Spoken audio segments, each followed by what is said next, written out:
try and get a mic over here, shall we?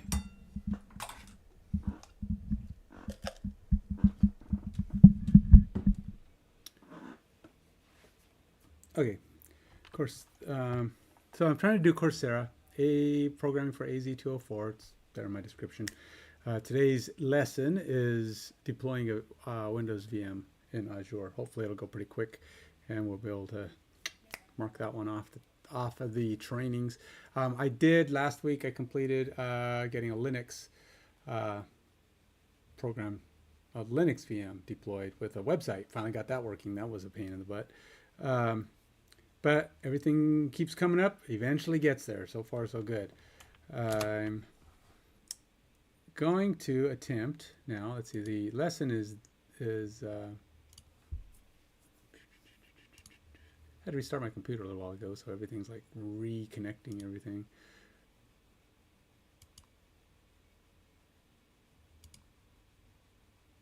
All right, well, I guess I gotta go back through here.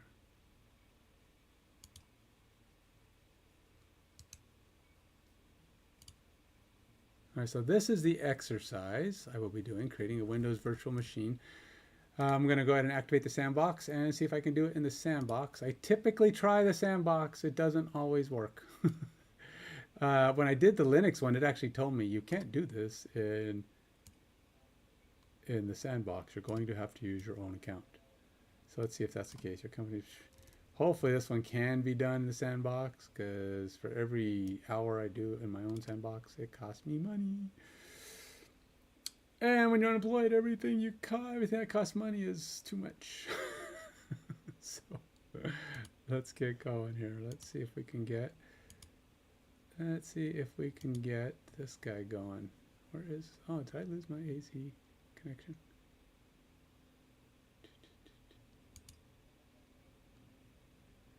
I guess I did. I'm going to have to reconnect. Oh, yeah, I will be uploading my Linux correction. I did get it working, but get my Linux VM going, but I recorded it offline because I was struggling with it a bit. It took me finally figured it out, and you'll see eventually what ended up happening was essentially that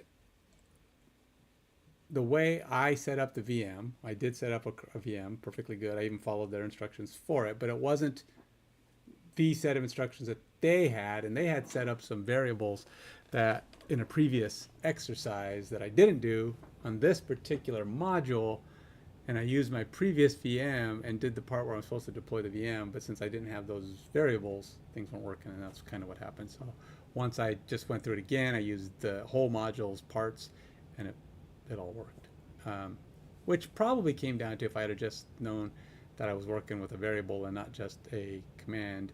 I thought it was just what do you call it, a dummy space. Hey, put your IP address in here. That's not what it was, so whoops. Anyway, so let's get to it. Sign into the Azure portal using the same account you used to activate the sandbox. You can create Windows VM in Azure. The best approach is to use the portal because the Create Virtual Machine wizard collects all the required information and provides hints and validation messages through the process. Sign into Azure portal using the same account used to activate the sandbox. So on the I gotta do the puzzle here. Whatever. We got same. Two identical objects. These all have three.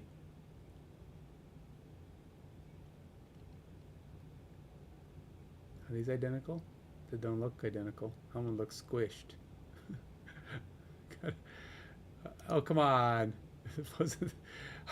Some of these are harder than they need to be. I'm looking at it going, I guess there's two identical ones in here somewhere. Oh my gosh. This one? Okay, we'll try that one. Oh, is it going to make me do 10? Freaking A, what the heck?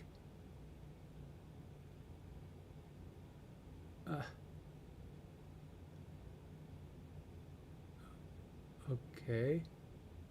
That one? Oh, this is stupid. Why am I doing 15? This is stupid.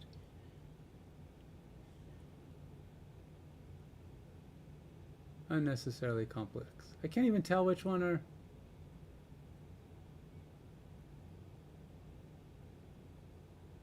Oh my gosh. This is stupid. Why are they all black and white today? And plus I can't see which ones are identical. Holy moly.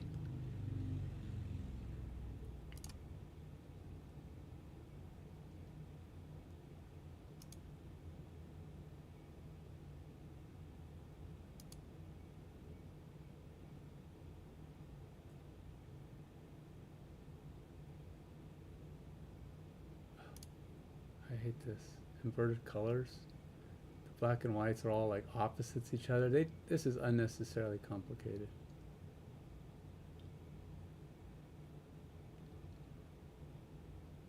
Is this the same? No. I can't tell, folks. This is stupid. All right, I can't get this. I can't get it activated because I don't know how to. I can't see. Some of these are too hard. This is dumb. 15 just to activate the sandbox, and they're inverted black and white, and they look different.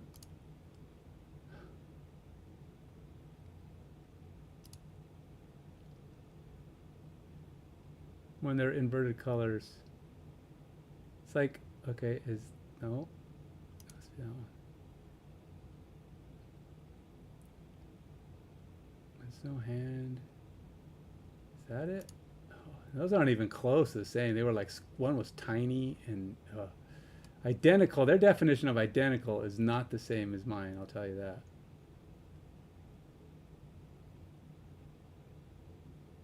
And if you get one wrong, of course they come out, they tell you, oh, you're an idiot.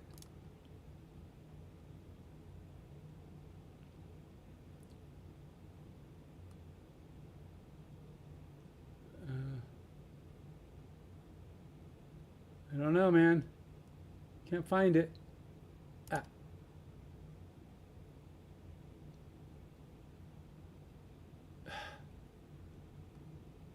This is stressing me out, man. I don't know why we have to get 15. This is the dumbest thing in the world.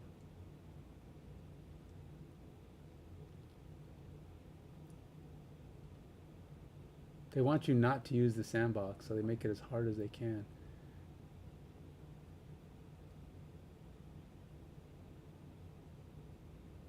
I don't know. I can't find it again.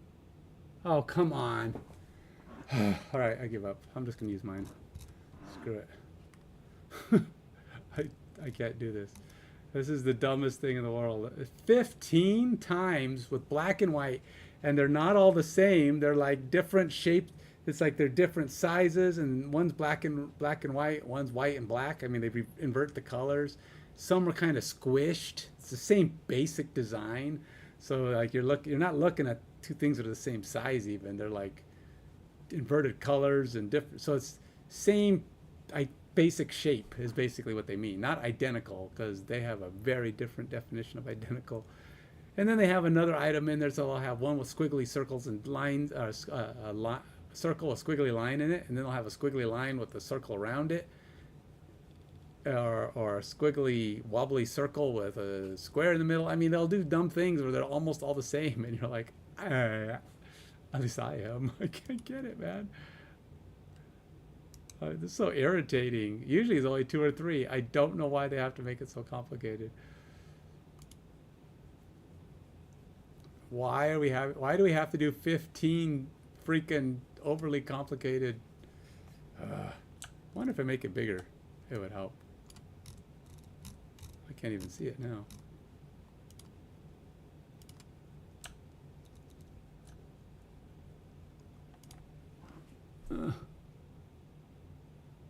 15. Why do we have to do 15? I don't get it. And I can't see them. They're all... Oh, that one, see? And then it's like gray on black and black on gray.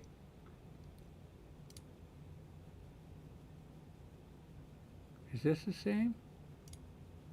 That one has like a thick outline, and the other one has solid on the inside.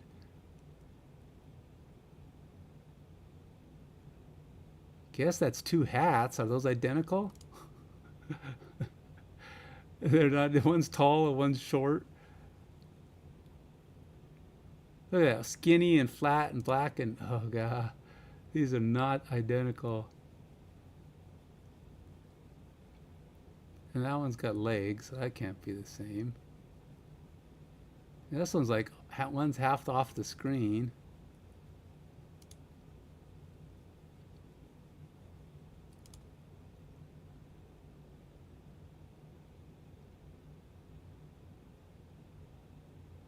Whatever you do, don't get stuck. Just pick one, man. All right, I'll go with that one. That one didn't. Those were not the same, by the way. I don't know what its requirements are here. It's stupid.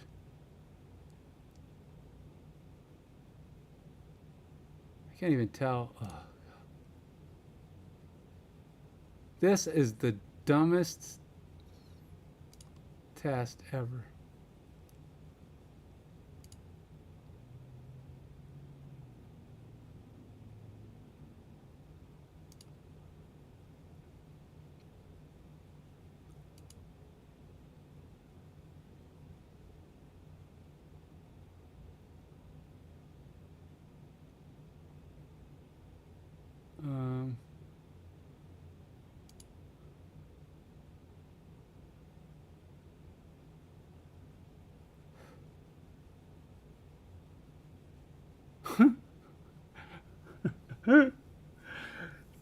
This is stupid. Gotta make me do. I'm not doing it. It's just this is stupid. They're not identical. Their definition of identical is not.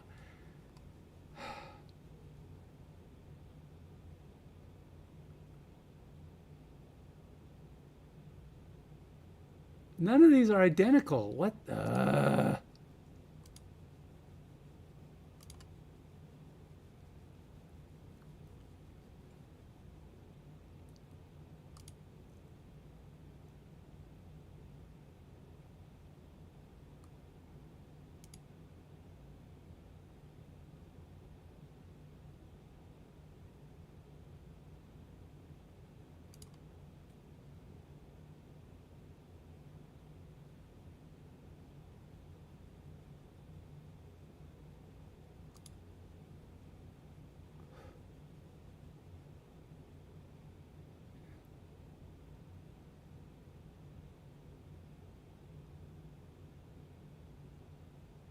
I can't see it. See, look, there's none of these have identical amounts.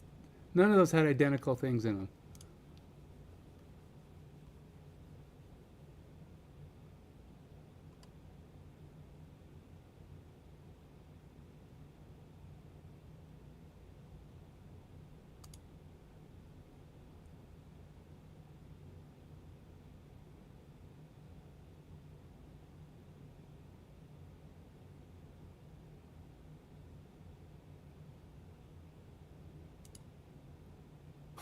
I just guessed on that one again. That one didn't have anything that looked identical. It's got a hand holding something. Got bacon. It's got two cats. I guess that's probably it.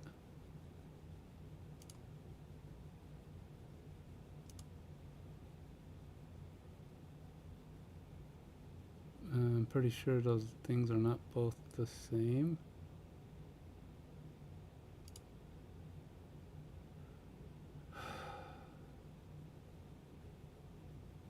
Two elephants, I suppose, are the same. Oh god. Alright, I give up. This is gonna take me forever. I'm gonna waste all day trying to get past the stupid. Who has a test that takes 15 times and they try to get you to do that? Oh, that is like the dumbest, most overly complex thing I've ever seen in my life. All for what? To use the sandbox for 15 minutes that they're going to delete when you're done? It's not even like it's a high security issue. It's like they're just going to delete it anyway. If somebody uses it, what's the deal? This is free for everybody. Everybody and their grandmother can go to this page and create this thing. Oh, God. All right, let's just use mine. Screw it. Hopefully it'll work anyway. All right. The best approach is to use the portal because the Create a Virtual Machine wizard collects all the required information and provides hints and validation messages throughout the process. Sign into the portal on the Azure portal under Azure Services. Select Create Resource. We're going to do that right here. And then we're going to go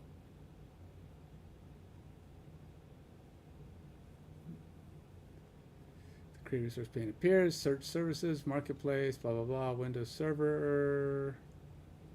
Search for Windows Server and press Enter. Select Windows Server by Microsoft. Okay.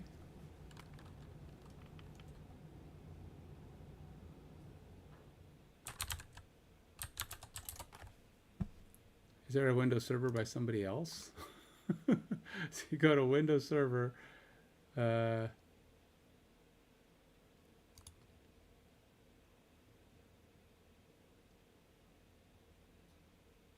into the virtual on the Azure portal under Azure Services, Create Resource pane, Search Services, Windows Server. Select Windows Server.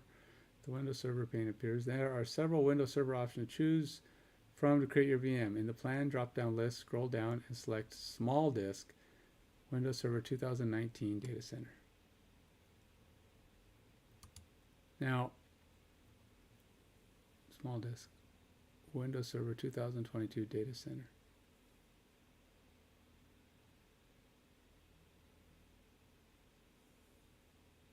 I mean, I could just do the same one, Windows Server 2019 Data Center. I would rather do 22 just because it's newer. But for all I know, something won't work if I do that. So we'll just do the one they said. Select Create. The Create a Virtual Machine appears. Okay. Azure presents a wizard as a series of tabs to walk you through all the configuration details for creating the VM. The first tab is Basics. You can select Next or Previous to move from one tab to another. So we're going to go, it's not Concierge, we're going to use mine. My resource group will just be my AZ204 that I use, that I've been keeping. Virtual machine, we'll call it the same so that everything works according to whatever predefined code they have. VP VM2.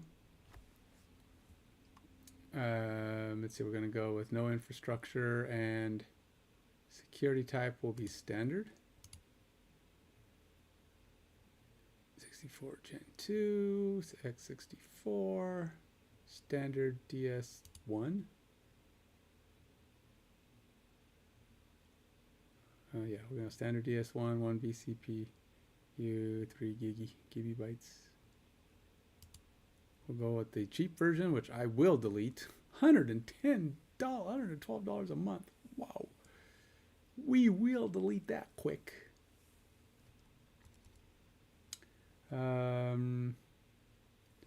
Select virtual machine, net ports. Don't have to do any of that. Okay. Figure basic VM.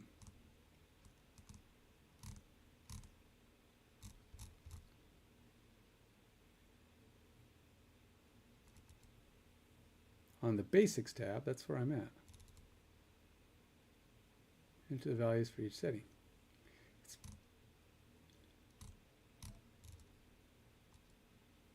Sandbox, virtual machine, region, available options, standard, small disk, x64, run with Azure spot discount, unchecked.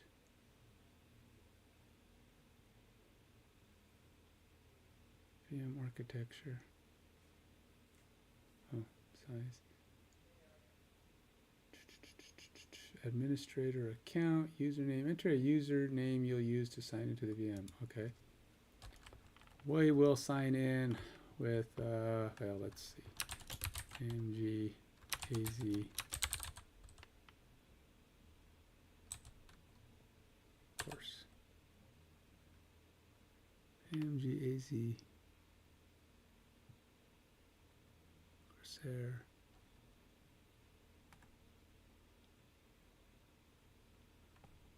Oh, username cannot contain special characters. Okay.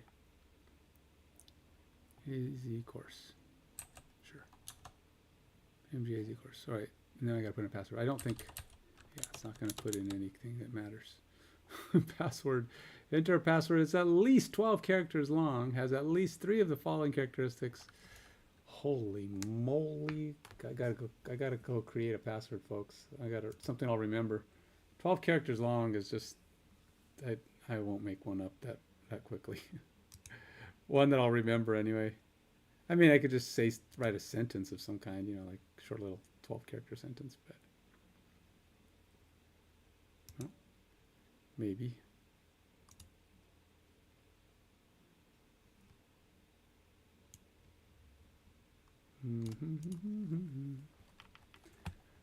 All right. Let's do something unique-ish, right? Something blah, blah, blah, blah, blah, blah, blah, blah.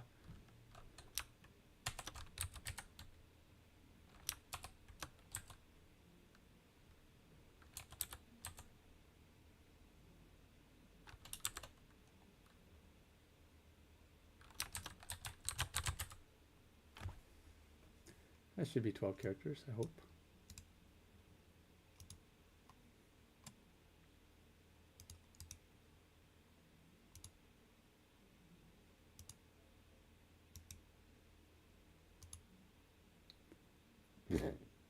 All right.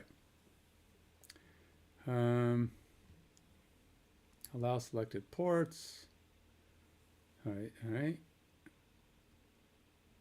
And leave unchecked. And we've got that. Now select disks.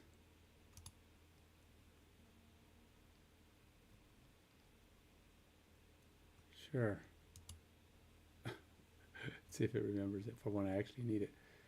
Configure disks for the VM. All right, so we're going to go, what do we got? Encryption at host. Well, that's not even an option. Oh, encryption at host. Accept the default, unchecked. OS disk size, we're going to go 30 gig. Is that a thing anymore? Might be changed.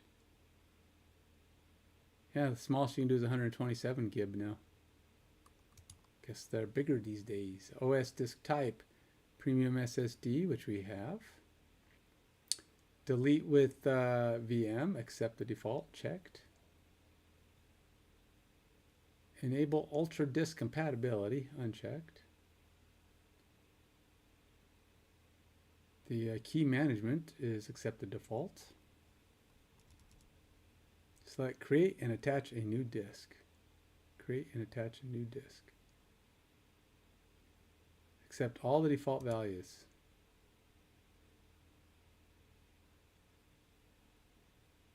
The following settings: name, source type, size, key.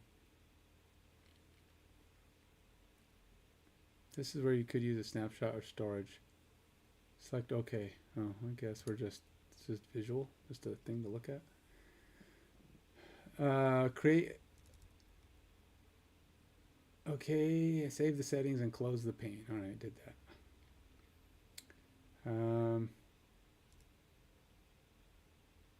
Wait, how come that didn't do anything? Oh, it did. It's right here. All right. Yep, we're good. On the Create a Virtual Machine pane disk tab, under Data Disk, there should now be a new row showing the newly configured disk. Yes.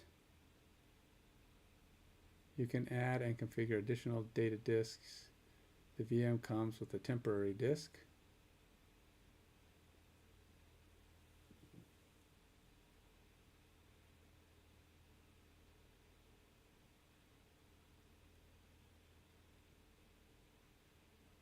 Wait.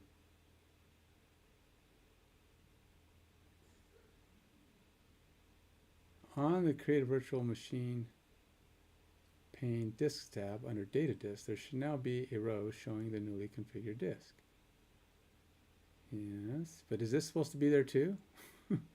Because this one's not there. I mean, it looks similar, but it doesn't match the first one. It is a data disk. Huh. Well, hopefully they don't expect me to add another one, because this doesn't match. The first one does.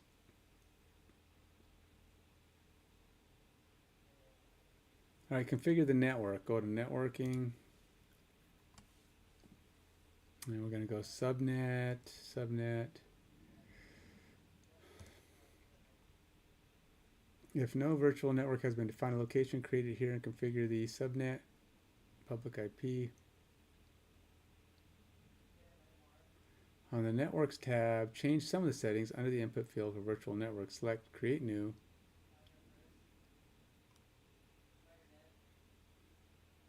Let's change, okay, under the input field for virtual network, select Create New. On the virtual network pane, we're going to accept the default name. We're going to go down to address range. In the row below the heading, enter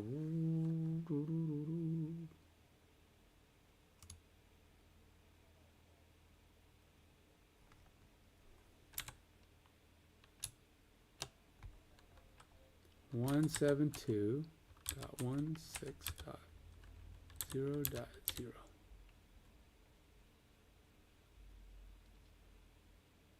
To give the address space a full range of addresses, then check the box next to the address you just entered. If another address row exists, select the delete icon.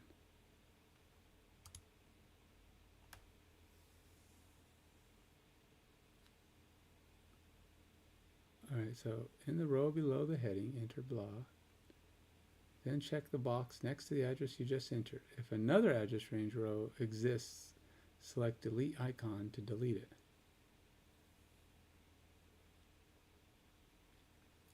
Okay, whatever. It's like, there's not, I guess. I don't know why did I have to select the checkbox, but okay. Subnets, enter default in the first input field, then select the checkbox next to the name you just entered. Enter default. Oh, I'm entering the name default, I guess. Enter default in the first input field.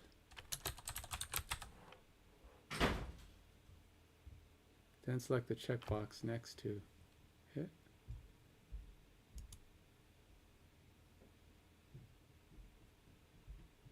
In the empty input field, enter 172.16.1.0/24.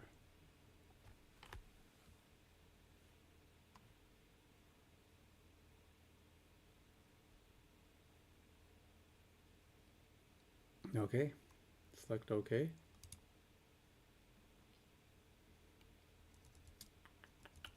Finish configuring the VM and create the image. Select Review and Create.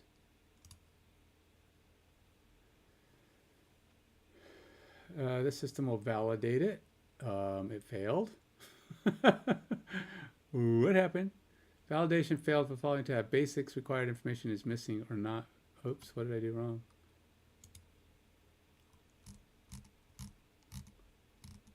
What did I miss?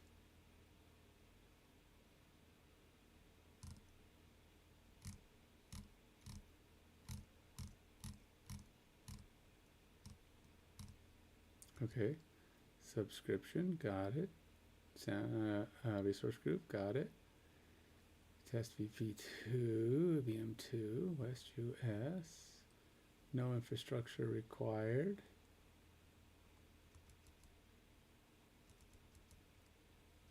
What does it say I'm missing?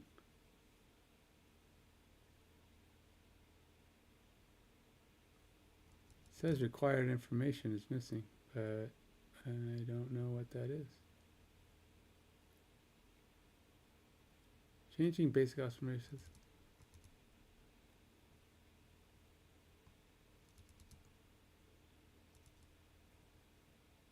Passwords. Allow selected ports. 3389.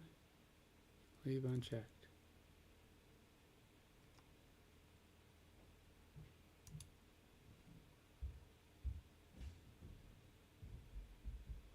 Okay.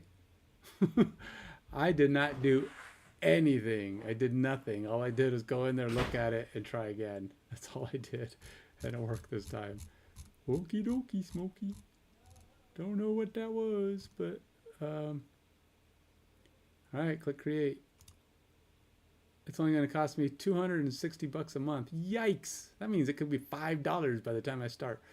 I'm going to delete this the second I'm done. It's going to go, it's going to be, whoa, I do not want that to continue for very long. Wish they could have not, I wish I wasn't, I don't know, blind, whatever the problem is. I couldn't get past the sandbox validation. So stupid. 15 black and white images of not identical images. It's like, you only need two images on each, it says.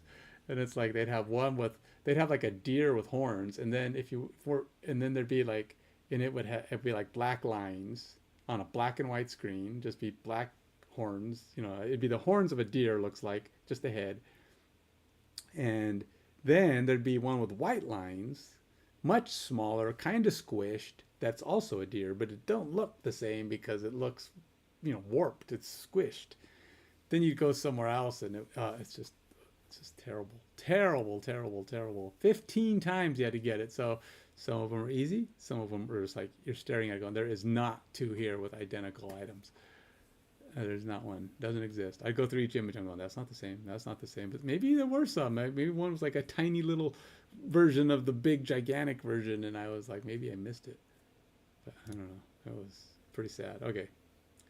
Now we're going to use RDP to connect to Windows virtual machines. That's going to be interesting. So, okay, I've created that. Oftentimes the steps are you're done because that's the next thing. So you use RDP. So we're going to go mark as completed. Go to item. That was easy enough because that's like step one of the whole thing. Did you do it? Yes, I did.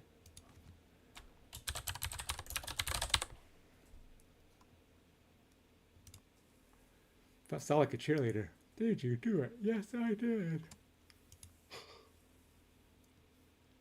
That's only 4 minutes. Now that we have a Windows VM in Azure, the next thing you'll do is put your applications and data on those VMs to process our traffic videos.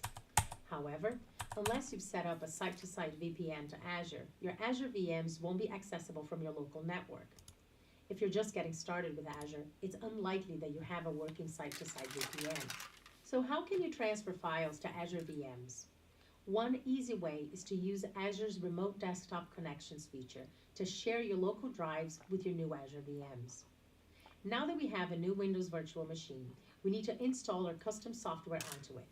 There are several options to choose from: Remote Desktop Protocol, or RDP, custom scripts, and custom VM images with the software pre-installed. Let's look at the simplest approach for Windows VMs. Remote Desktop. Remote Desktop, or RDP, provides remote connectivity to the UI of Windows-based computers. RDP enables you to sign into a remote physical or virtual Windows computer and control that computer as if you were seated at a console. An RDP connection enables you to carry out the vast majority of operations that you can do from the console of a physical computer, with the exception of some power and hardware-related functions. An RDP connection requires an RDP client. Microsoft provides RDP clients for the following operating systems: Windows built-in, Mac OS, iOS, and Android.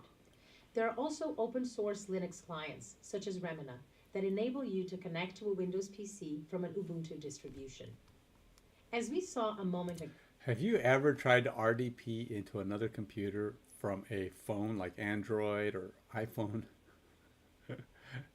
Oh my gosh, it is the worst experience ever. You're like on your phone trying to navigate the computer. I guess in a desperate need, like if you're trying to, I don't know, maybe some system crash or app crash, and you need to get in there and reboot it because you're supporting an app. But my gosh, it's not a fun experience. Or you can make it just like small enough to fill up the screen, but unless you've got magnification eyes, you're just going to be looking at microscopic little stuff, and it's crazy. It's crazy talk. But I digress. But it's hard. Azure VMs communicate on a virtual network. They can also have an optional public IP address assigned to them. With a public IP, we can communicate with a VM over the internet. Alternatively, we can set up a virtual private network, VPN, that connects our on-premises network to Azure. letting us securely connect to the VM without exposing a public IP. This approach is covered in another module and is fully documented if you are interested in exploring that option. One thing to be aware of with public IP addresses in Azure is they're often dynamically allocated. That means the IP address can change over time. For VMs, this happens when the VM is restarted. You can pay more to assign static addresses if you want to connect directly to an IP address instead of a name, and need to ensure that the IP address won't change. Connecting to a VM in Azure using RDP is a simple process. In the Azure portal, you go to the properties of your VM and at the top, click Connect. This will show you the IP addresses assigned to the VM and give you the option to download a preconfigured.rdp file that Windows then opens in the RDP client. You can choose to connect over the public IP address of the VM in the RDP file. Instead, if you're connecting over VPN or Express route, you can select the internal IP address. You can also select the port number for the connection. If you're using a static public IP address for the VM, you can save the .rdp file to your desktop. If you're using dynamic IP addressing, the .rdp file only remains valid while the VM is running. If you stop and restart the VM, you must download another .rdp file. And here's a useful tip. Here's a useful tip. Question. If you're connecting to a VM in Azure using RDP, you can use either a static or dynamic IP address. Well, sure. Why couldn't you? I mean, you can also enter the public IP address of the VM into the Windows RDP client and click Connect. When you connect, you'll typically receive two warnings. These are Publisher Warning, caused by the .rdp file not being publicly signed. Certificate Warning, caused by the machine certificate not being trusted. In test environments, these warnings can be ignored. In production environments, the .rdp file can be signed using rdpsign.exe and the machine certificate placed in the client's Trusted Root Certification Authority store. Let's now try using RDP to connect to our VM. Let's do that. Why not?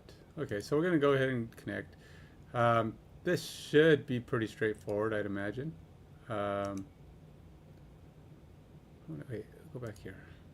I'm going to tell you why I'm doing this. So I can go back here. If I open this in a new window, which is just basically the one I just did, and then you go down here. So you notice how I have. Oh, it did kind of give me credit for it already. I'm doing the Microsoft Learn thing, and it's like, well, shoot, I might as well just hit this and let it give me credit for it. So I guess just coming to the page gives you the thing. But this is basically where you end up, RDP. So this is the test we're doing. I should have just went here. All right, so now we're going to go back here. This should go pretty quick, I think. This is going to be a pretty simple thing. Now this is going to be a lot cleaner, I think, than Linux, because at least you get a Windows interface, right? An RDP connection requires RDP client. Yeah. The following screenshot displays the remote desktop protocol. There are also open source Linux clients, such as Remina, that allow you to connect to a Windows PC from Ubuntu. So from Windows, so basically you're creating RDP so you can connect to Windows. But unfortunately, it doesn't go the other way around. Connecting to an Azure VM. As we learned moments ago, Azure Virtual Network exposing option. One thing to be aware of, public IP address means that they're, so, yeah. How do you connect to a VM in Azure using RDP? This is just talking about it. Connect to a Windows virtual machine using RDP. Let's go do this one. I don't care about that. Let's see if is it still going to ask me for 15 questions? Oh God, I hate you. I hate you. I hate you. I don't need to anyway because my thing isn't on there anymore. Let's see. To connect to an Azure public IP port number, you can enter the information into the RDP client, download pre-configured RDP file, which I will do, because if I go here, I believe this will do that. We'll go connect. Yeah, who cares? Download RDP file. Do you want to keep? Keep, yes, keep. Connect to Windows VM, select connect. On the remote desktop dialog, note the security warning and remote computer IP address, then select connect to start the connection to the VM.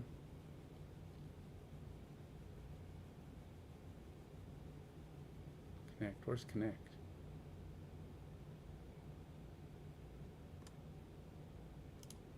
Can I just go here? Will opening the file actually just automatically open the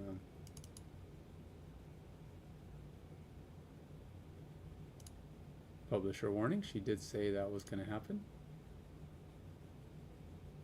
And then I have my handy dandy password, which I don't think it's going to show, but just in case, I'll put it over here.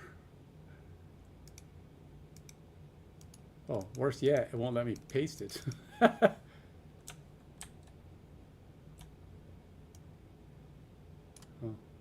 that was weird.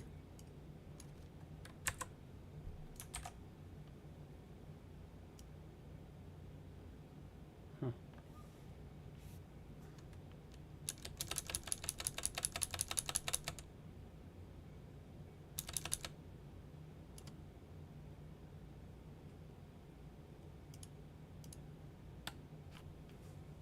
And this is the other one, it said. It would warn me. Certificate warning. And there we go. We are now maybe kind of sort of connecting to our VM Windows Server installation. Yay. Maybe. That's probably shouldn't be celebrating until it actually shows up and I've got me a desktop. It looks like it successfully logged in though. It's just doing, yeah, it's logged in. It's just setting it up. Okay. Okay, so let's go install the worker roles, I guess, is what it's going to do. The first time you connect to Windows VM, it launches all kinds of junk, which is what it's doing right now. This is where we web server roll to the server, install IIS, blah-de-blah-blah-de. Still doing stuff, I can imagine. All right, open the File Explorer. Can I? Still loading stuff. I have to wait a second. Alright,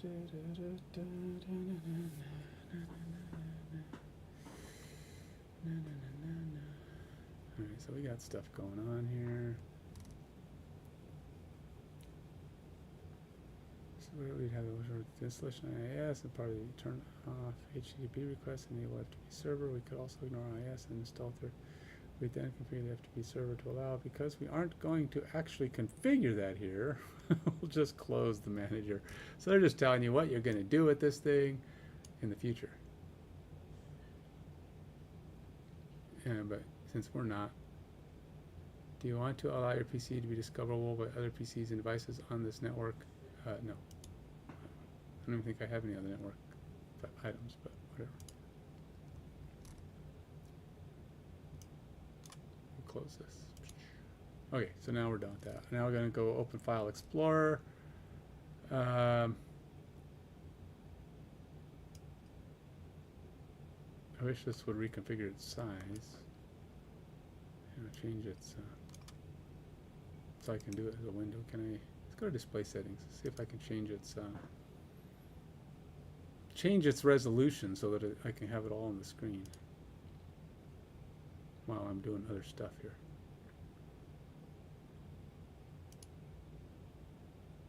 Oh, see? It's not going to let me because it doesn't like me enough.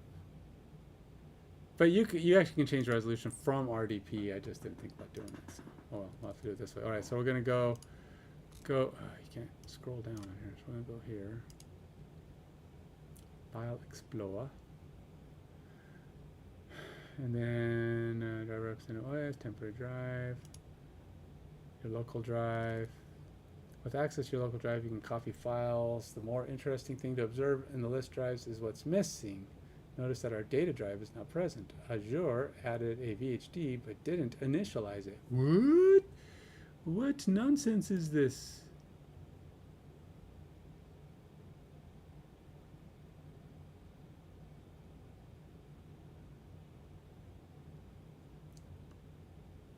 Is that true? I hope I added my disk. Let's go see what it says. All right, launch the disk management tool from start menu. So we're going to go down here. We're going to go start. And where's the...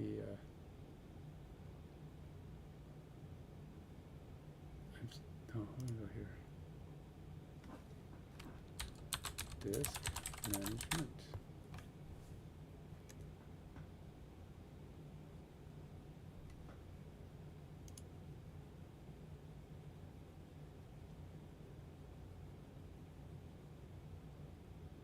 Okay, there it is. First, include the disk management tool display a warning that is detected an uninitialized disk. Click OK, open File Explorer, and you should now see it. Oh, hey, look at that. No, wait, I don't see it. Is it still doing it? Yeah, whatever.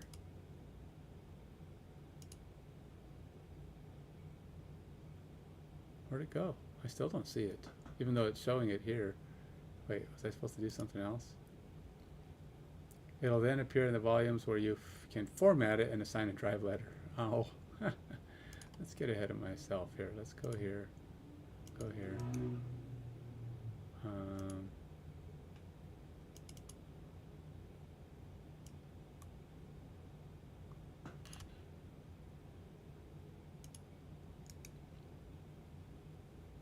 This is really slow.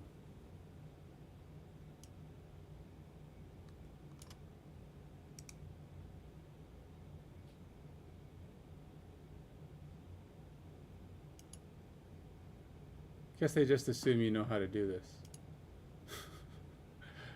Because they didn't give you any steps to doing this. It just says, you could do that. It's like, alright, I guess I'm doing that. I'll do it with F. Sure, I'll just take all the defaults. I don't care. Okay, so it's there. When it's done, it's already there, theoretically. There it is, new volume F. Yay! Alright, we're done. Configure Azure Virtual Machine Network Settings. Is that it? Is that all I have to do? Initialize all my disks and be happy? Okay, well, we're done. Let's minimize that because I'll probably be needing it here in the next step. So we'll go here and we'll mark it as completed because configure virtual network is next. So we'll go to next item. They're going to say, did you do it? Say, yes, I did it. Go to the next item. And then we got to listen to 4 minutes of extra information. We've installed our custom software, set up an FTP server, and configured the VM to receive our video files. However, if we try to connect to our public IP address with FTP, we'll find that it's blocked. Making adjustments to server configuration is commonly performed with equipment in our on-premises environment. In this sense, you can consider Azure VMs to be an extension of that environment. You can make configuration changes, manage networks, open or block traffic, and more through the Azure portal, Azure CLI, or Azure PowerShell tools. You've already seen some of the basic information and management options in the overview panel for the virtual machine. Let's explore network configuration a bit more. By default, new VMs are locked down. Apps can make outgoing requests, but the only inbound traffic allowed is from the virtual network, for example, other resources on the same local network. And from So it's interesting if you think about it. A Windows Server machine is generally cheaper than like a gaming machine. Okay, gaming machines are just like crazy, right? So even if you got it with boat tons of memory and you get it with a great CPU, you're not going to put the graphics processors on there. You're not going to get some of that stuff. So if you think about it, this is like the bottom end PC. It's a VM, but it's acting as a bottom end PC. You can't do a lot of really complex video graphics or stuff like that on it. It's $260 a month. So after 10 months, you have spent $2,500, almost $26. For this 1 year, that's just having this computer with nothing on it. It's just nothing. It's just having this VM. You spend $2,600 to have Microsoft manage this VM. $2,600. I get it that you're saving on employees in theory. So, oh, I don't have to have someone manage this desktop. Dude, you could have one employee manage like 100 of those 100 computers. For that in the same period of time. Granted, that one employee costs a lot more, but really, for every one machine, you don't need a dedicated person working on that machine. You need a developer who could probably manage a machine. But yeah, they know they got their own network people and hardware people or whatever. But every company's got them anyway. At least one or two. That guy's good for a bunch of machines. A lot cheaper than spending $2,600 a year on new hardware. So how many, say you figure, all right, so if you buy a new machine, let's say you get a good server machine, probably 1,500 to, I don't know, $2,000. I don't think it's going to be that much because I don't think they're that expensive, especially when you buy them in bulk from Dell or whoever, because the companies would do that, right? So now you have a full-time employee, it's probably costing you 80,000 a year. So I get it, 80,000 a year. So how many computers can $80,000 or maybe 100,000? I mean, if you're just having a very basic hardware guy, we're not talking about like a DBA or anything like that. Maybe it's 100,000. So at 2,600 per machine, that is what, 40 some machines? So you could have 40 some servers being managed by that guy. But he's also managing other things. He's not just managing those things, right? I mean, you still have somebody managing these VMs. So that guy's still managing the VMs. He just doesn't have to deal with the hardware. And you replace them every couple of years. But so let's say you don't replace your hardware, but every 5 years. That's what? About $12,000. If you figure you replace it every 5 years, so you got $12,000 over the course of a VM, because it's almost 2,600, right? So it's about $12,000 every 5 years. $12,000. You're replacing a $2,500 machine.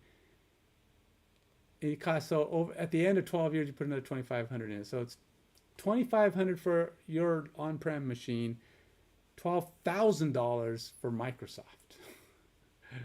So now, yes, like I said, you have somebody who might be managing all your hardware, all your stuff, everything, and he's costing you $100,000. And unless you have that dedicated person, and you can give him, in other words, unless you can lay him off in exchange for this one machine is all you get, one server for $2,500. And this is the simplest, most basic machine. And now you're saying you want to lay off your one hardware guy because, whatever, you're going to save some money. But who's going to, you got to have your DBAs or your developers running the VMs, because you're going to have no more hardware guys. None. You're going to get rid of your one guy. So you got to do some serious cost analysis and determine if that $12,000 you're paying for that simple, very basic machine, and if you do anything that makes it bigger, add on to it, do stuff with it that's more than that $260 a year. Yeah, so just saying, I feel like this is a really expensive endeavor. Azure Load Balancer for Pro Checks. There are 2 steps to adjusting the configuration to support FTP. When you create a new VM, you have an opportunity to open a few common ports: RDP, HTTP, HTTPS, and SSH. However, if you require other changes to the firewall, you will need to do them yourself. The process for this involves 2 steps. Create a network security group. Create an inbound rule allowing traffic on ports 20 and 21 for active FTP support. Virtual networks, VNets, are the foundation of the Azure networking model and provide isolation and protection. Network security groups, or NSGs, are the primary tool you use to enforce and control network traffic rules at the networking level. NSGs are an optional security layer that provides a software firewall by filtering inbound and outbound traffic on the VNet. Security groups can be associated to a network interface for per-host rules, a subnet in the virtual network to apply to multiple resources, or both levels. NSGs use rules to allow or deny traffic moving through the network. Each rule identifies the source and destination address, or range, protocol, port, or range, direction, inbound or outbound, a numeric priority, and whether to allow or deny the traffic that matches the rule. Each security group has a set of default security rules to apply the default network rules previously described. These default rules cannot be modified, but can be overridden. Let's look at how Azure uses network rules. For inbound traffic, Azure processes the security group associated to the subnet, and then the security group applied to the network interface. Outbound traffic is handled in the opposite order. the network interface first, followed by the subnet. But here's an important warning. Keep in mind the security groups are optional at both levels. If no security group is applied, then all traffic is allowed by Azure. If the VM has a public IP, this could be a serious risk, particularly if the OS doesn't provide some sort of firewall. The rules are evaluated in priority order, starting with the lowest priority rule. Deny rules always stop the evaluation. For example, if a network interface rule blocks an outbound request, any rules applied to the subnet will not be checked. For traffic to be allowed through the security group, it must pass through all applied groups. The last rule is always a deny all rule. This is a default rule added to every security group for both inbound and outbound traffic with a priority of 65,500. That means to have traffic pass through the security group, you must have an allow rule, or it will be blocked by the default final rule. Select the statements that are true about network security groups. Select all options that apply. Main tool used to enforce and control network traffic rules at the network level. Industries use rules to allow or deny traffic. Industries are an optional security layer. Yeah, that's all true, right? Correct, correct, and correct. Yes, Ken, you are the master. They are all right. No, thank you, thank you. And here's an important note. SMTP port 25 is a special case. Depending on your subscription level and when your account was created, outbound SMTP traffic may be blocked. You can request to remove this restriction with business justification. Interesting. So basically, you can't put a mail server on there. It's like, you got to justify, man. I don't want to have you using mail servers on our thing because it creates network traffic, right? All right. Well, there you go. There's the last thing we got to go do. There wasn't even a. Wait. Really? We don't even do this? I don't even do this next thing, which is configure Azure Virtual Machine network settings.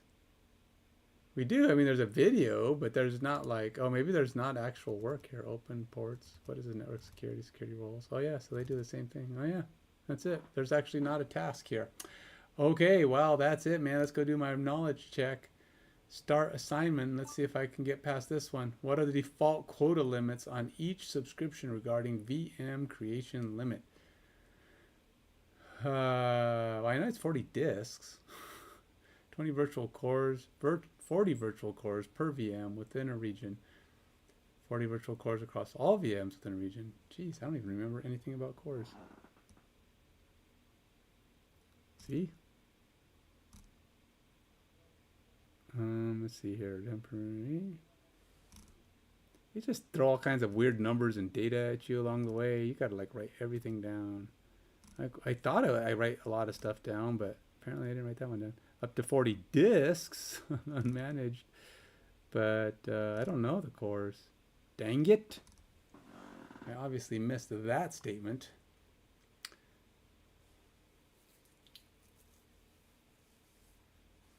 "20 virtual cores per VM within let's go within a region. Which VM size category is optimized for video editing scenario?" Oh, that is, I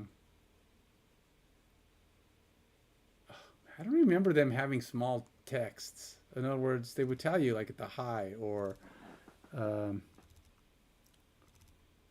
was one though, like D is data or something. And then I wrote down some other ones.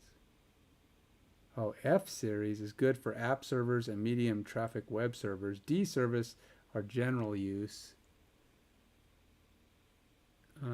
But these are E and N. And I don't have the E and N options. Oh, great. This is the H. This is the high end.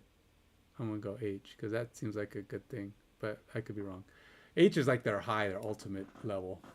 On your Azure Windows VMs, what is the maximum capacity for your C drive?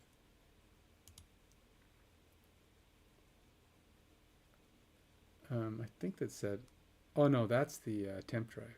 This is the C drive. Regarding unmanaged disks, storage accounts. What is the fixed rate limit I/O operations a second? 20,000, I believe. You are configuring a VNet that is making use of the blah blah blah address. You plan on creating a subnet in which you will place a Windows VM. You want the subnet to have 256 IP addresses. What format should the range be?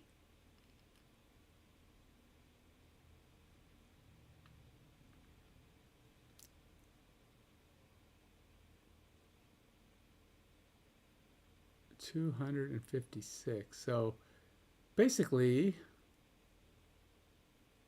I don't know.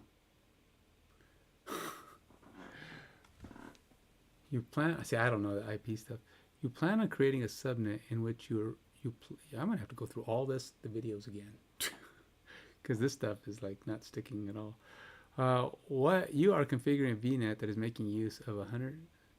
So it's 172.16.1. Obviously, you're going up to the next level, but I'm not sure how the /16. I think it's because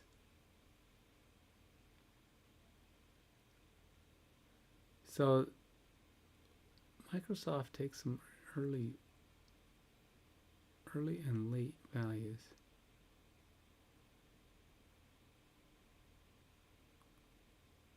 I don't know. Because that's 8. Why? I don't know. I don't guess I got to learn how IP addresses work. Because I mean, I understand the first 4, but I don't know about this /24/25. I don't know what that stands for. So this is going to be a very bad result. At 60. Well, it's not as bad as I would have thought. But personally, this is not the default limit. Yeah, that doesn't help. The H category is high performance. Yeah. Has the most powerful CPU virtual machines with operation high throughput and network interfaces. Yeah, I thought that was what you want for graphics. Okay, so I got that one right. So I got 3. I got all 3 of the last ones right, and I basically just pulled these 2 numbers out of my butt. No, I think I actually knew this one. I guess I kind of knew this one. I just wasn't sure. This one I just guessed. I had no idea. No idea at all. And I'm going to have to look at how IP addresses are configured so that I understand it better. So I'm not just, because here I'd just be guessing, right? I wouldn't know. It's not something I could carry on to something. I got it right, but it wasn't pretty. So what I am going to do, though, is do my usual. Copy the correct answers here. And I do want to do it again, but ultimately I got to first kind of review a little bit. And I apparently don't have that info here. Thought I did, but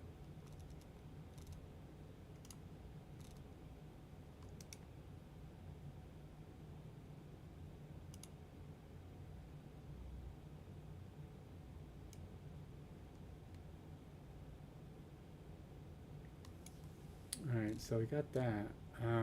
So my understanding of IP addresses, I say I'm just not a network guy. So we're going to go here. We're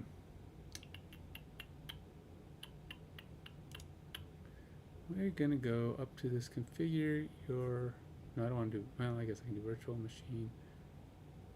Configure your Windows VM. No, that's just configuring it. Windows virtual machine in Azure. Use. Does this actually explain how those work? See, create an inbound rule allowing traffic port. Oh, is that the port? 24 and 16? No, that would be the port. How does your network use rules? Yeah, that's not the thing.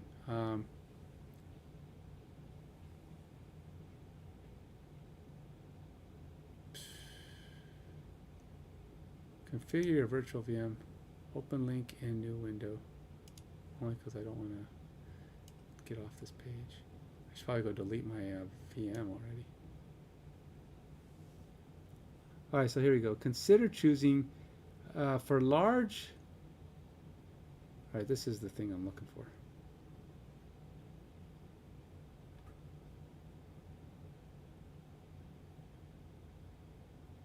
Consider.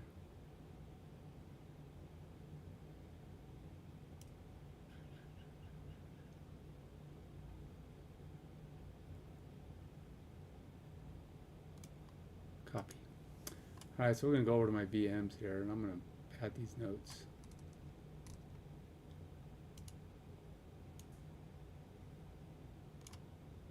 And we were kind of on this thing, so it's right here.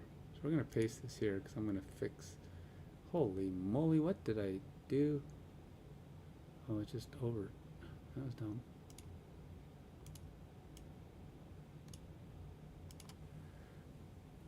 All right, so what I want is this N. Let's see. Now, for heavy graphics rendering or video editing, as well as model training and inferencing or MD with deep learning, consider selecting sizes like this. So we'll go Control C, and then we're going to go up here. We're going to go in servers.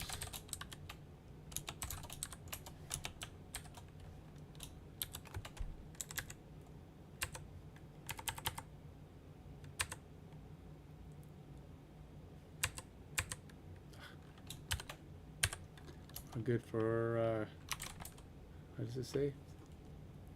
Let's see. Heavy graphics.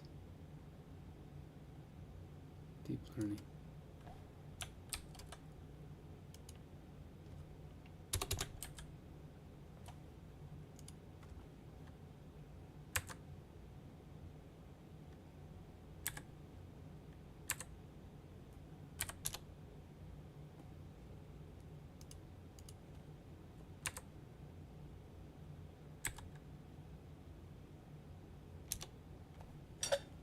And what do we got here? See, let's see, for large memory, database servers, medium, large caches, in-memory analytics. Control X, and we got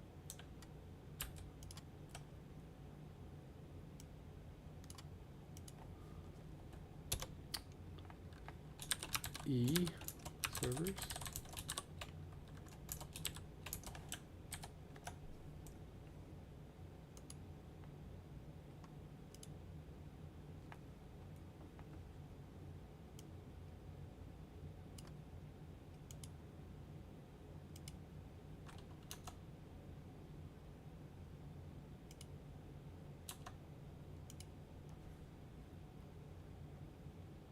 And we got some E examples.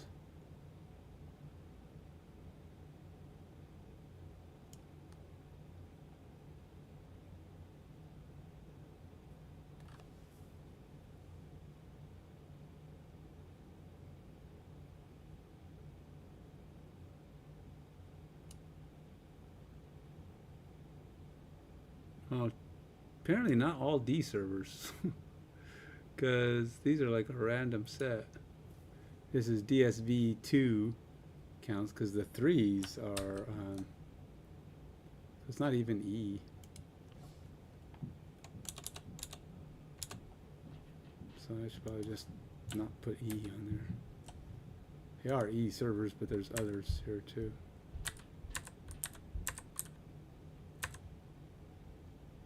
There you go. Servers, blah, blah, blah, blah. Okay, so what else do we have? We have the ends, which I did. And we got that one's me too. And then these ones up here are for general use. Consider choosing sizes B, DSV3, DSV2, or if your scenario involves heavy computational tasks. If your scenario involves heavy computational tasks like medium traffic web servers, network appliances, batch processes, and application servers, you should consider using sizes F2, FS, or F. Good for app servers and medium traffic web servers. So this is actually good for other things too. Should probably track those down.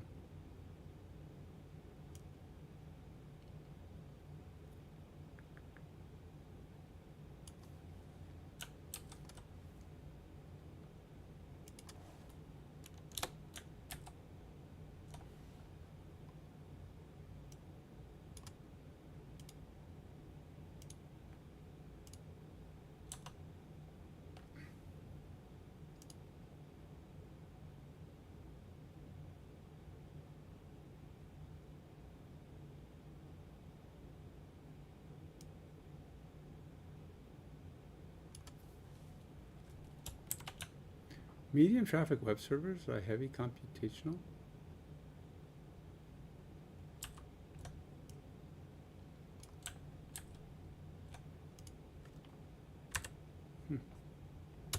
Would not have thought that.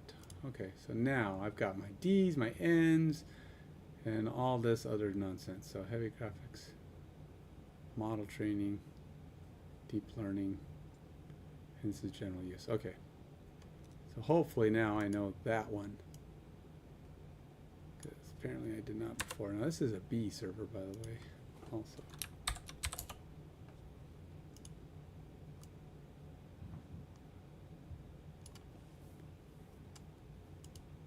Now, additionally, I got one wrong where I did not know IP addresses. So let's go see if there's something that explains to me a little bit more how IP addresses are working here.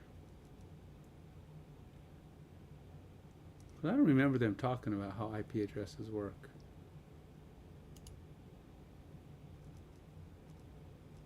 This is a long one.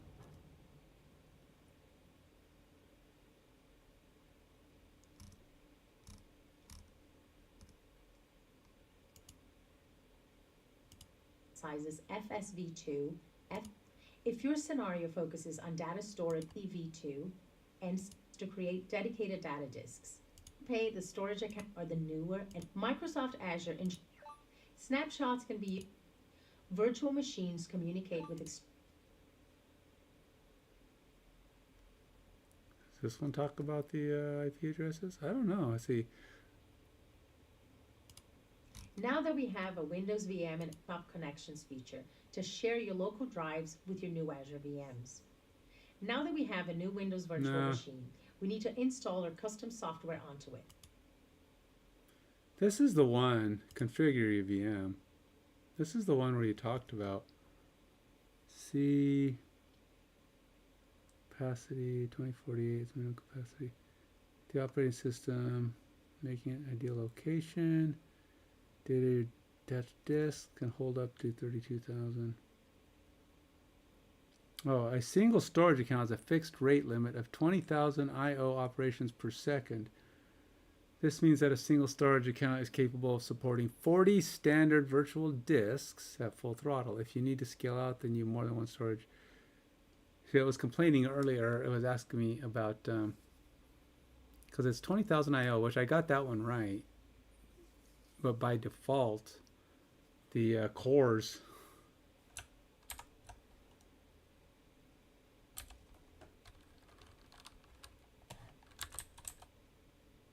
all right, let's see. The size that you choose will determine the VM's capacity, but here's a warning.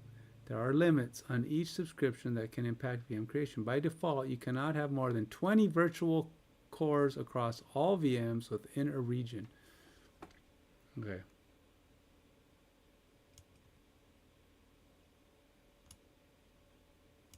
Keynote. Let's go ahead and put that in Keynote. I randomly put stuff in here. It doesn't. What's the logic in that? Nothing really. I just occasionally have a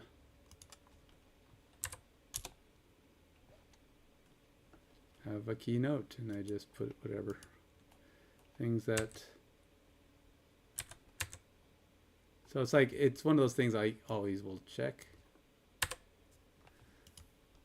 I always read the keynotes. All right, so that's the cores. I still don't know the IP address thing because there's nothing here about how IP addresses are defined. I really don't know how defined.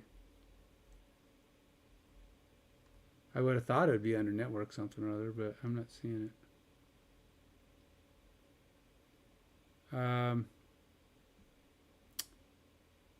Virtual networks a bit later in the module. It says, yeah, so I'm looking at Windows, connect to Windows, machine virtual settings, configure virtual network settings. Maybe it's on this one. FTP, HTTP. All right, the process involves 2 steps: create a network security group, create an inbound rule. These are just about the rules on NSGs. And then SMTPs have some special situations. Huh. I don't know. That's probably why they didn't tell me where to go look, because they didn't tell me. They wanted me to guess. Because I don't know the difference between, I don't know what that slash is, the slash 16, slash 24. I know the IP range, and I would have just thought, well, if it's 16, if it starts off at 0, then 255 is one more later. But they were all one more later. They had 16, 24, 15. I don't know what that is. Let's go look it up on Google. All right.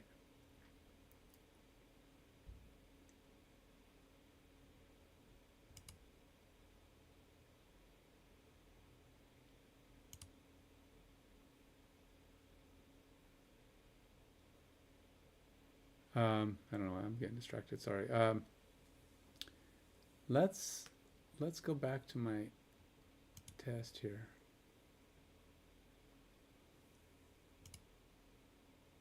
And I am going to ask Google.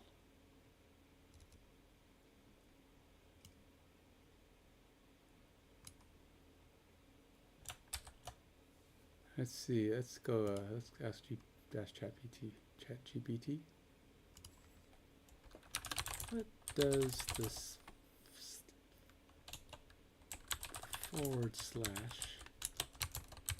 number mean on an IP range?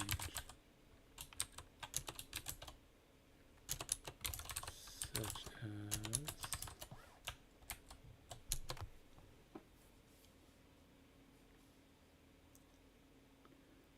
as / followed by number in IP range is known as the class line domain routing notation. This notation indicates a subnet mask of the IP address. In this range means that the first 26 bits of the IP address are used for the network portion, and the remaining bits are used for host addresses with the network. Here's a breakdown. / indicates a subnet mask of 192. The subnet mask divides the IP address into network part. The first 26 bits, 1 to 163, host part. The remaining 6 bits allowing for 62 usable IP addresses within the subnet, since 2 addresses are reserved for network and broadcasting.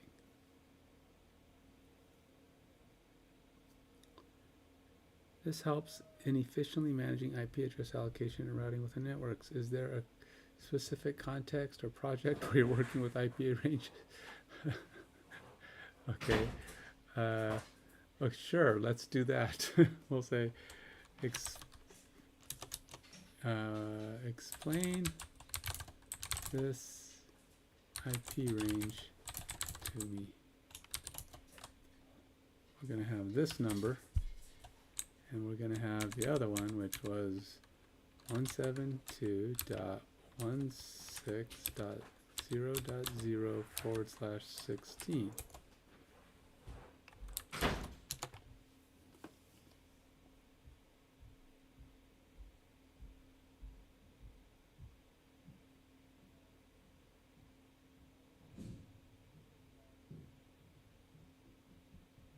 Ooh, he's going off. Okay.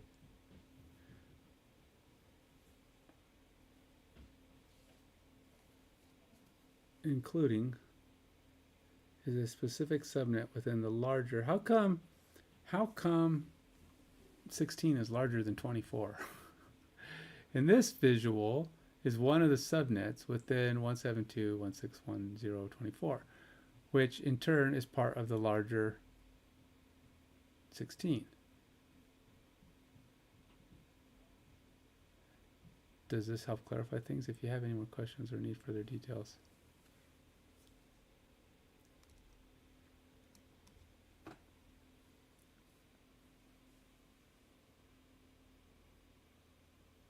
Network range 0 to 255. See, that would be 255 total IP addresses, including network and broadcast addresses. Usable IP addresses, that many.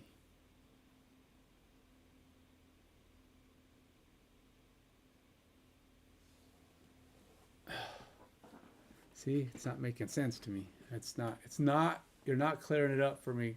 I don't even know what else to ask. Because it says, all right, you are configuring a VNet that is making use of 16 address space. You plan on creating a subnet in which you will place a VM. You want this subnet to have 256 IP addresses.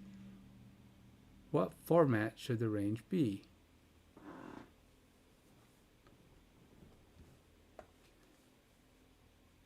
See, why not 26 or 25? I mean, why is 24 the right answer is all I'm saying. It's like multiple smaller subnets.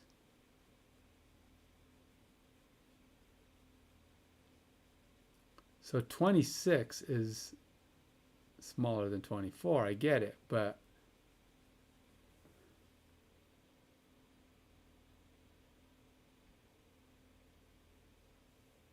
because it's interesting that we go up here and it says 26 indicates a subnet mask. The subnet mask divides the IP address into. So how come all of those is all I'm saying is why all of these? I guess I'm trying to figure out a / followed by a number in an IP address like this is known as. This notation indicates a subnet mask of the IP address. In this example, / 26 means that the first 26 bits of the IP address are used for the network portion and the remaining bits are used for the host addresses. / 26 indicates a subnet mask of 192. The subnet mask divides the IP address into this, the remaining 16 bits.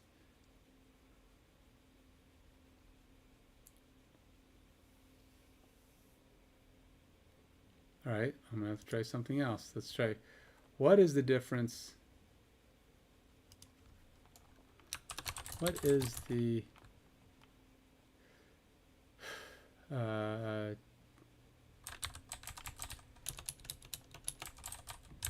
difference between an IP address ending in / 26 and one ending in / 24?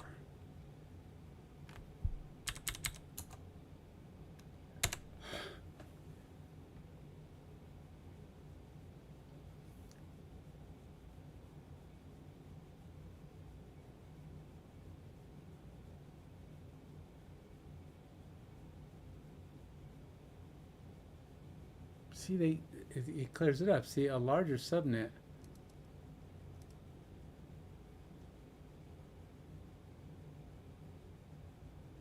but how do they?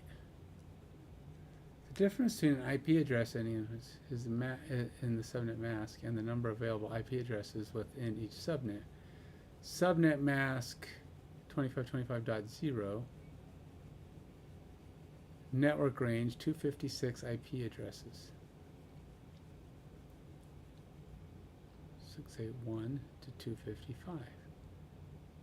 Usable IP addresses 254.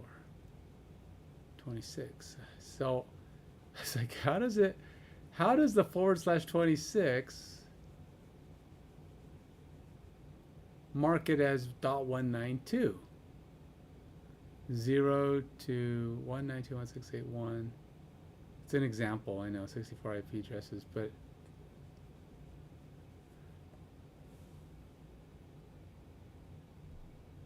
why? Size of the subnet, usable IP addresses, 24 bits for the network, 8 bits for the host, 6 bits for the host. Is this like, is there just like a fixed? Maybe that's it. Maybe there's not a logic in it. It's just 24 is 255.0 and 26 is 255.192. Just always. Is this just something you should just know? Is this like 26 is smaller and it's .192 and it's always going to be 64 IP addresses.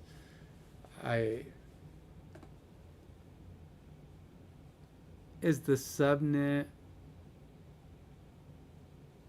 Nope, I guess not. I was going to look at it. It starts with that, but 0. They both start with 192. One is .1.0 and goes to 255, and one is 1.0 and goes to 63. I mean, they're the same subnet values, same IP addresses. They just have a smaller range because it's 26 instead of 24. And I don't understand that logic. Huh.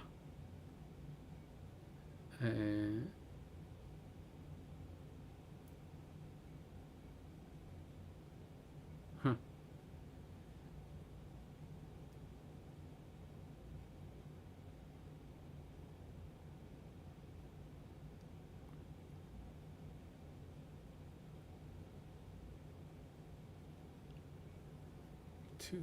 Larger subnet, 256 total IP addresses. So the subnet of 24 is basically the whole range of the last section of the IP,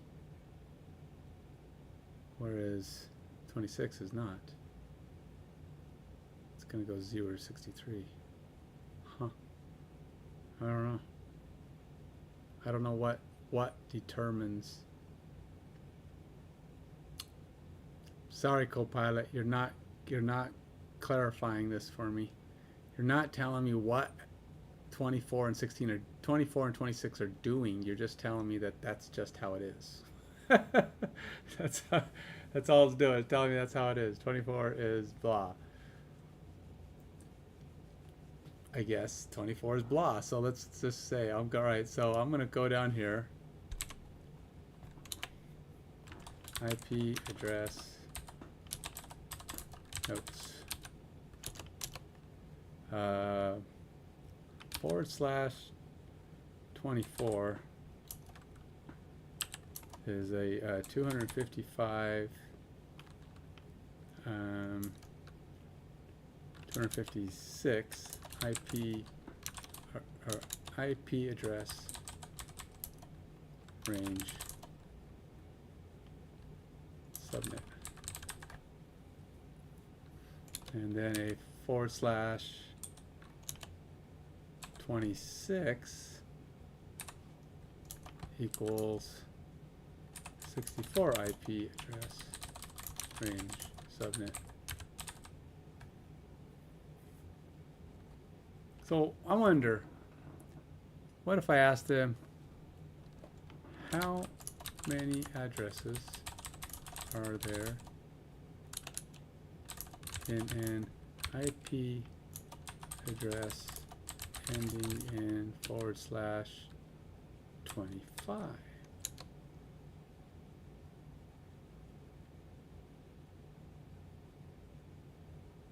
This means an IP address ending in 25 is a subnet mask of 128. This means that the first 25 total IP addresses is 128.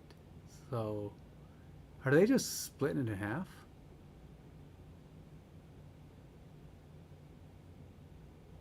Oh, it has 25 there. 24, 25, 26. So 26 is double. So is it always halving? Because so what is a 20? or okay, so is it constantly halving? So at 65,000, which is what a 16 is, 17 is half, 18 is half, 19 is half of that. So is it safe to assume an IP address ending in /23 has 510 IP addresses? All right, is it correct? Is it correct? assume an address ending it has 510 IP addresses. So right, that's double 255, right? 400, 510. Yeah. Yes, that's correct. An IP address and subnet mask. Okay, so it is. It's doubling. It's halving each time. So you would kind of still have to know, because doing the math would suck. If it's 65,000 whatever at 16, 17 is half of that, 18 is half of that, 19 is half of that, 20 is half of that.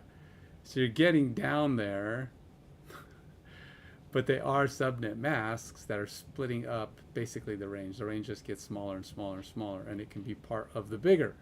So at least I'm kind of sort of understanding how the IP ranges work. So it's a little bit of progress. /25 equals 128 IP addresses.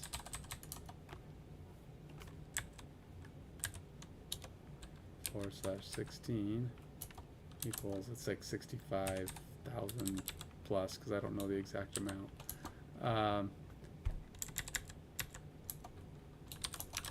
Subnets are smaller portions of ranges if 16 is 65K, then 17 would be, what, around 32.5 would be approximately 32.5K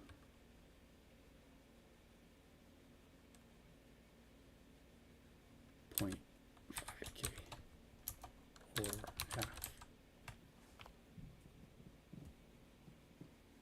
I mean, I can figure it out, but this sucks. I would not want to have to figure it out. So I don't know if there's a logic that tells you, but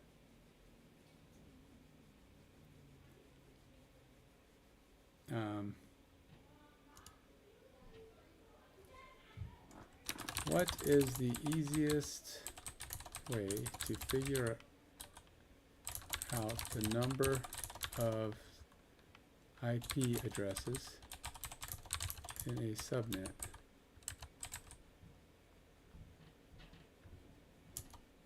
if you don't know it by heart? I.e. 172.16.1.0/30.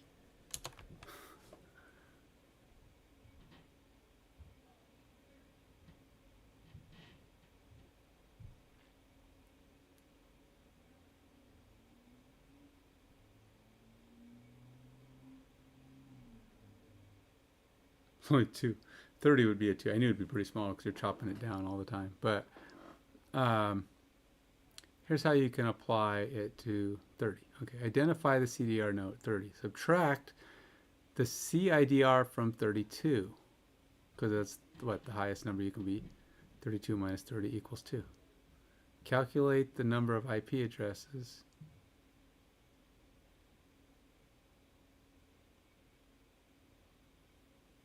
Well, there you go. That's the answer, man. 32 minus the number equals 2. That's the usable addresses. The total number is the number squared. So 2 and 2 is 4. So a /37 has 4 IP addresses in total, but 2 of them are not usable. Interesting.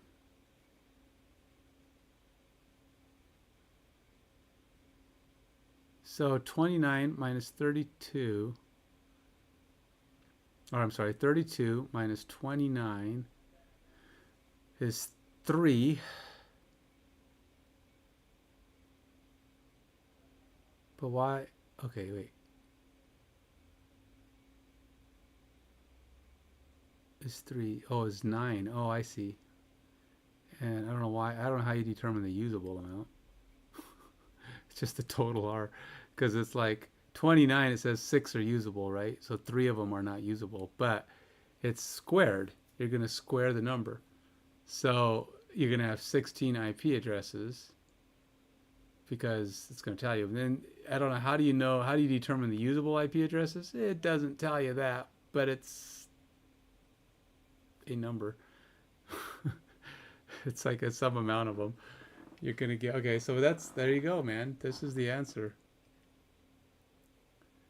Thank you, Copilot. You are my friend. Can I copy this? I want to copy this.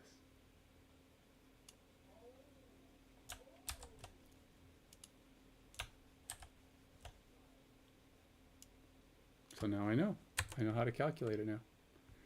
Interesting. So it's 32 minus 30 equals whatever, or 32 minus this number equals whatever, and then you square that, and that's how many usable you have. I now know how to know my IP addresses. I am happy about that. Okay, so I think, what else did I get? I needed that one, and I needed that one. All right, so let's try it again. Okay, so, well, we know this is 2048. And we know that the correct answer here was the N's. No, the E's, because that's the B's and all that other junk. So let's go. I'm going to go back up here. I'm going to look at my notes quick because memory, relational databases, medium, large databases, that's E's. We have general use is B's.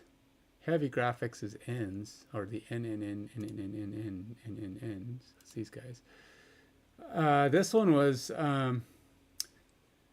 20 virtual cores across all VMs within a region.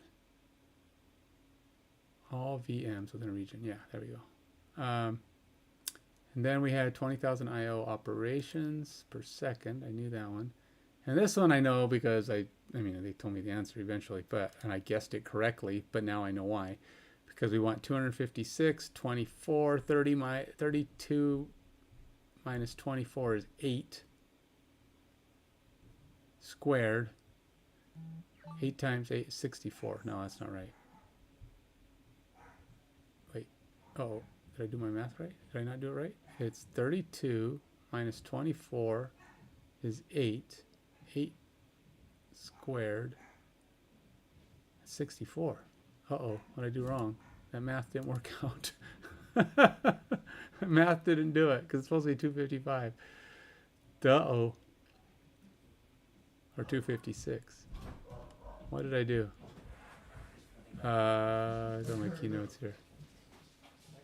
/ 24, 32.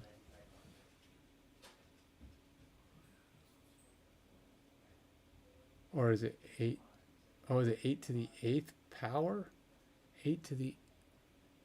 Okay, maybe that's not squared? It's not 8 squared?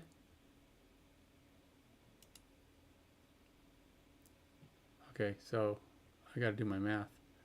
Alright, let's do this.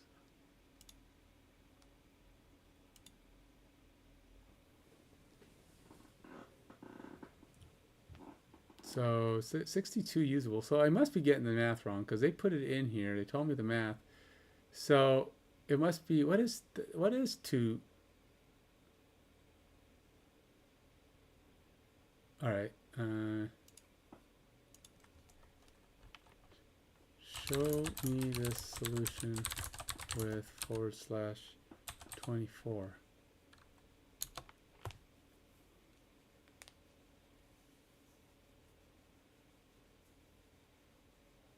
(32 minus 24 is 8). Oh, it's 2 to the 8th power. Ah, I read that wrong. I don't know why I was thinking I was putting the 2 in there. It's the second number is the one you change, and it's 2 to the 8th power. So that'd be 2 times 2 times 2 times 2 till you get to 8. So it's 2 to the 8th power. So I should probably, I'm gonna change this just because I feel like I'd rather have that number in there. 24, and then we'll just say 24, which is going to be 8. That's why the first one wasn't a good example, because it gave me the same number and I didn't know which one I was looking at. I was misreading how that works.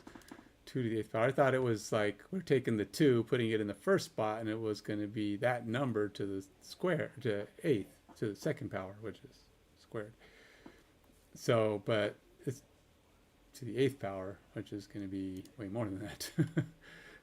Should equal 256, which should give me my answer. Unfortunately, it's not a straight math, right? I mean, I'd have to go in and calculate the answer somewhere.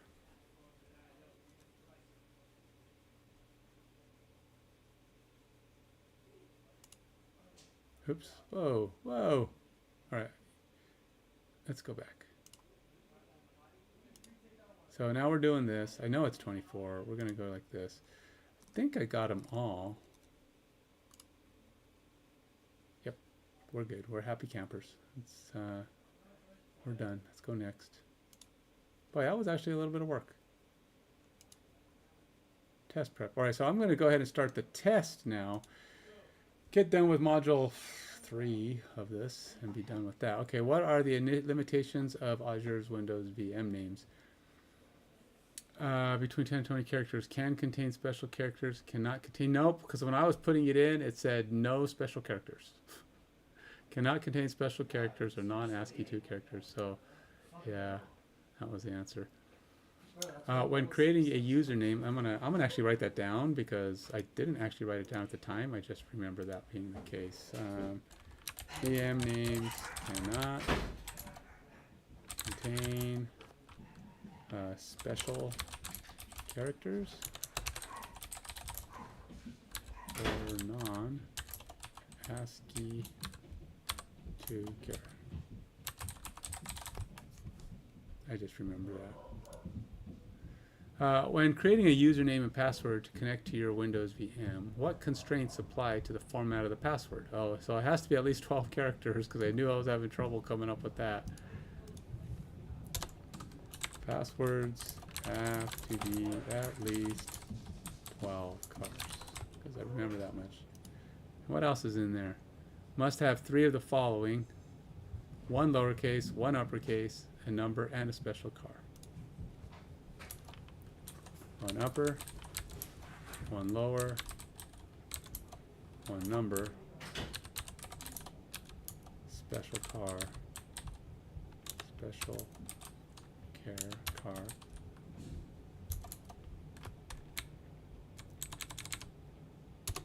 comma, and at least 3 of.